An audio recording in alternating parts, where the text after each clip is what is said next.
Greetings, my name is Drew Brown. I am here at Farney's Pens and I am excited to talk about this pen. We're going to be talking about the Diplomat Viper today, which is a pen that came out last year, but I am super jazzed to talk about it because I have been kind of jazzed about this pen since it came out and I have not yet had the opportunity to yap about it yet. So I'm going to do that.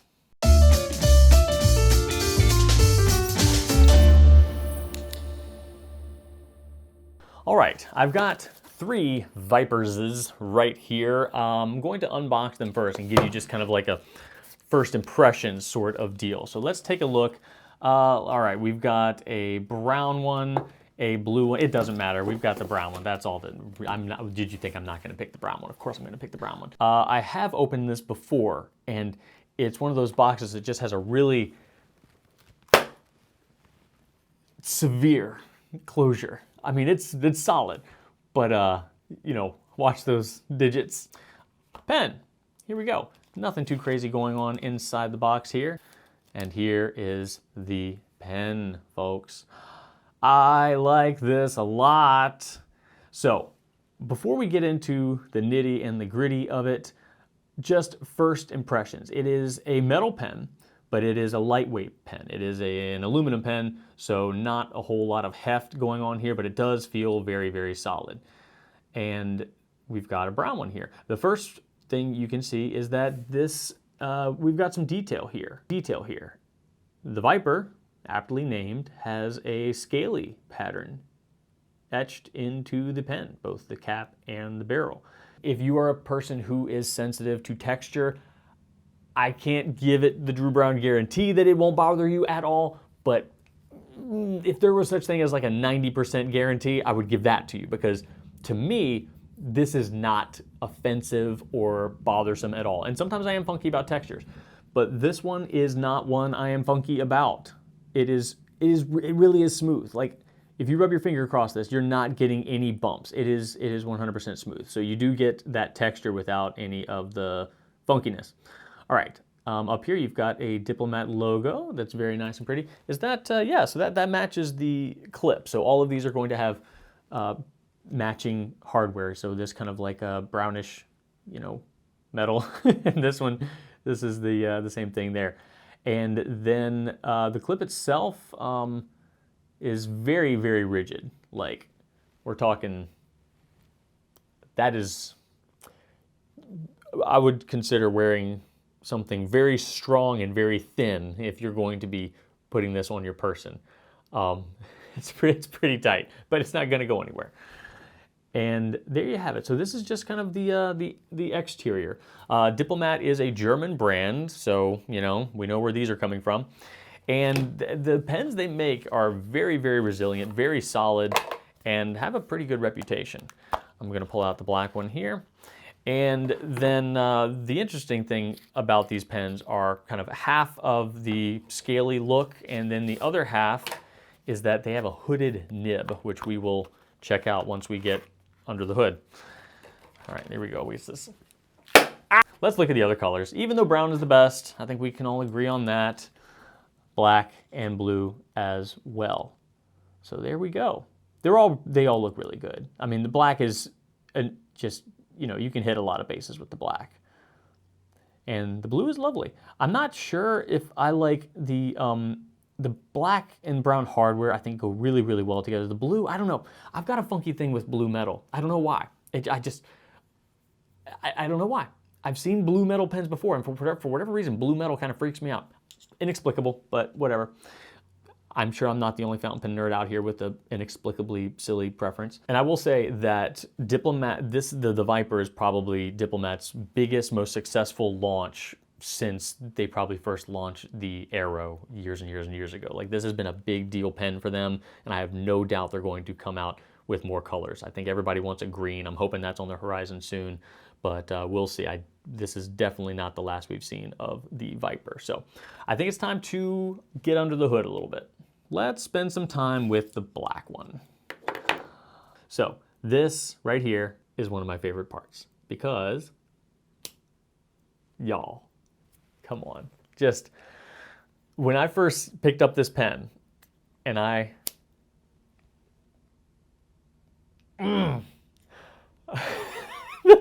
good. I can't. It doesn't. It's just. Okay. It is magnetic. I'm not speaking as well as I can be. My emotions are overtaken with silly joy. I'm not saying you should buy the pen because it feels amazingly fun to cap. You shouldn't. Or should you? I think I would.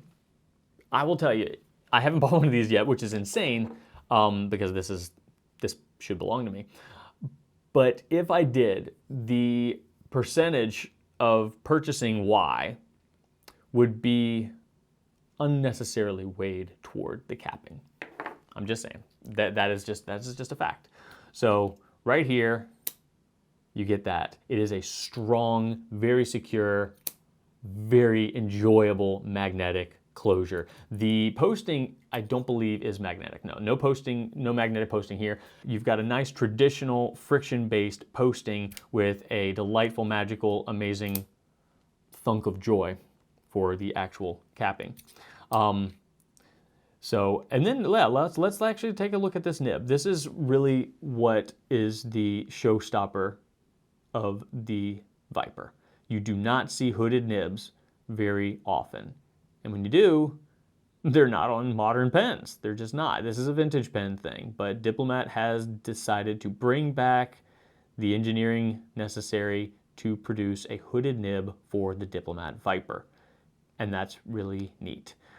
In theory, this should keep it ready to write longer, less of the feed and the nib is exposed to air, so, you might have a greater degree of saturation on the parts of the pen that should be saturated with ink for writing performance. That's the idea.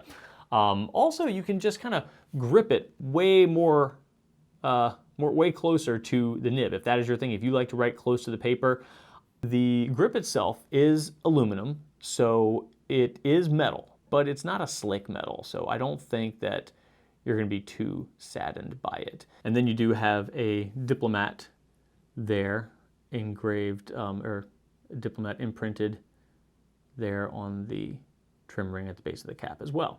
And then the insides, we're going to have a standard international cartridge converter. Just pops in. Oh, it does have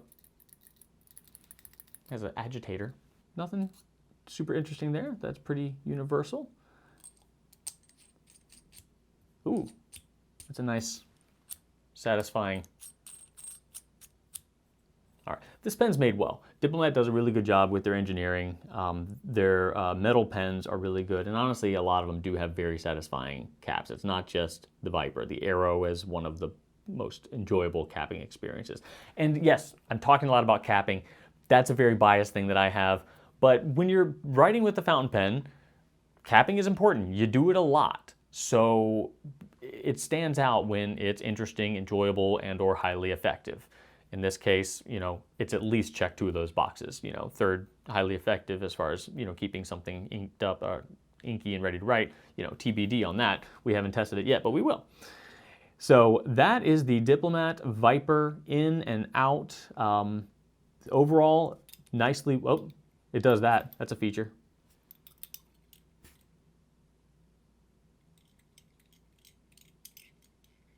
Yeah, look at that. I'm just going to shake this until it falls off. It's only available in a medium fine though, and we'll take a look at what that line looks like here in a minute. But yeah, only one nib size as of now for the Diplomat Viper, and it is between a fine and medium. Okay, let's write with this thing. Now we are faced with some decisions. If you wanted to fill your pen traditionally, you certainly can do that. Put this down into the ink, suck it up, you're good to go. The nooks and crannies situation here on this pen are multitudinous. There are a lot of places where ink can get up into. It'll get there as well if you just fill this and plug it in, which you can do and let just ink flow naturally. But you are also going to need to wipe off some spots because you are submerging your grip section. That's the thing with a hooded nib. You're not just submerging the nib itself because there's not enough nib to do that with. You got to put some ink on the part you're going to hold. So if you don't want to do that, filling just the converter is, you know, an option for you. Of course, if you use a cartridge as well, then you don't need to worry about anything. For the sake of this, I'm going to go ahead and just do the experience as normal. So I'm going to go ahead and dunk the whole thing and just see what happens. See how much I need to whap. I've got a fresh bottle of Takasumi here. Boom, boom, boom. Pop. Put this down into the ink. And there's enough to get our business done. As you can see, I've got quite a bit of ink on my grip section here. I'm just going to wipe that off.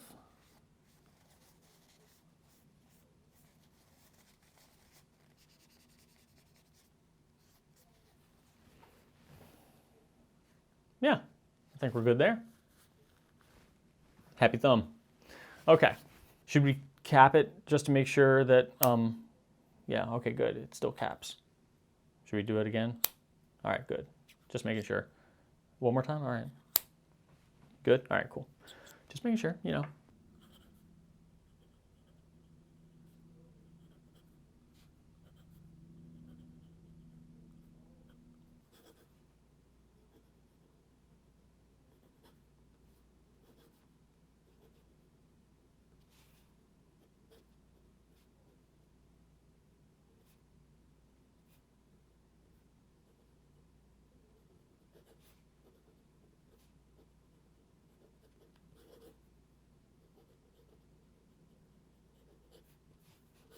What is it about this ink that makes it appear? Okay, there we go. There we go. So overall, it is just fine. It's not, I mean, it's stiff, but that's exactly what you expect from a little steel hooded nib like this. But I'm getting no troubles, no hard starts, no nothing. It is consistent. I mean, when I speed up, I see a few hard starts right there, but really, this is fine.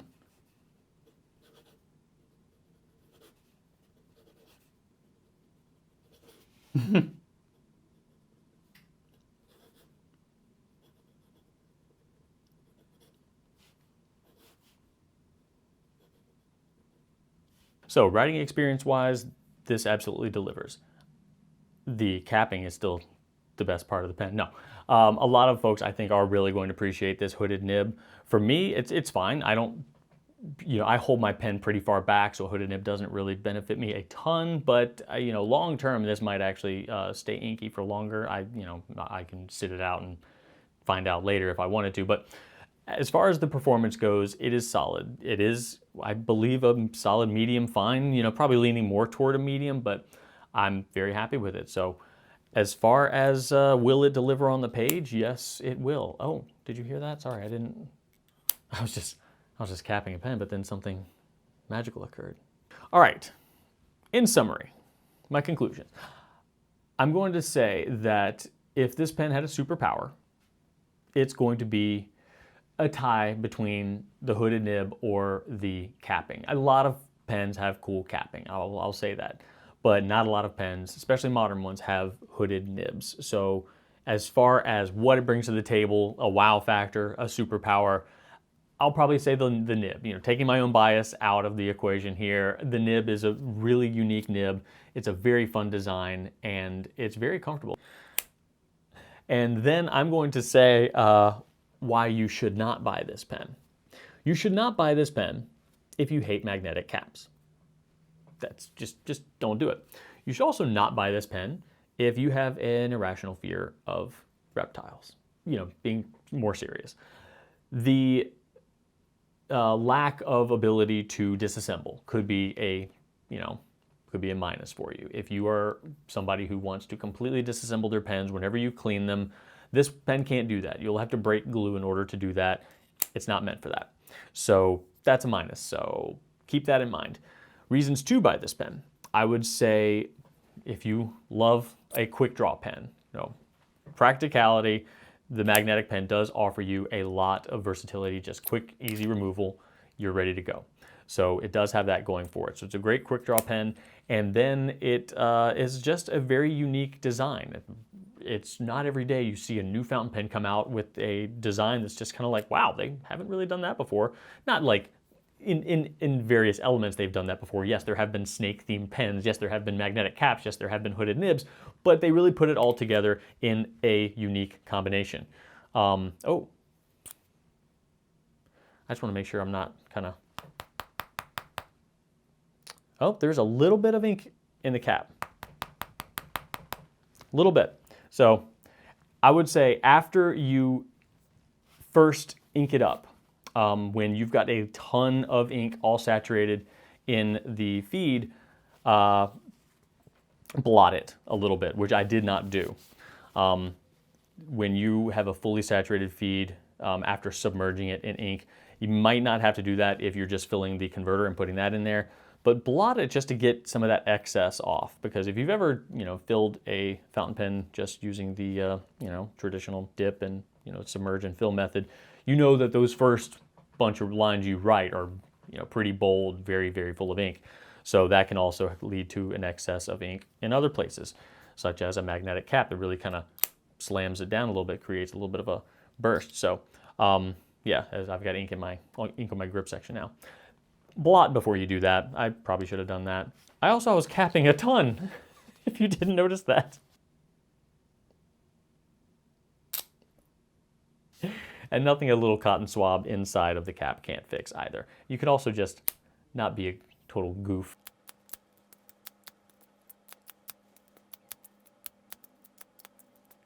For me, the pros far outweigh the cons, but I'm biased toward this pen. This pen is very much, hitting my bullseye for sure. So I think it's unique enough to say, hey, you know what? I don't have anything like this in my collection. I'm going to add it. The price point's also fantastic at $100. That is great. The quality that Diplomat puts out is stellar. And again, I think that the three colors are really, really nicely, the colors are nice. There's a solid color range, and I'm fairly confident that they will continue putting these out. I think a green would be great. I think a purple would be really cool. So that is the Diplomat Viper. I hope you enjoyed spending some of your time with me and the aforementioned Vipers, and I thank you for your support. If you want to buy one of these, they can be found at farneyspens.com. I will see you next time with another fountain pen. Let me know if you have any suggestions on anything I should talk about, because I'll do it. Have a great day.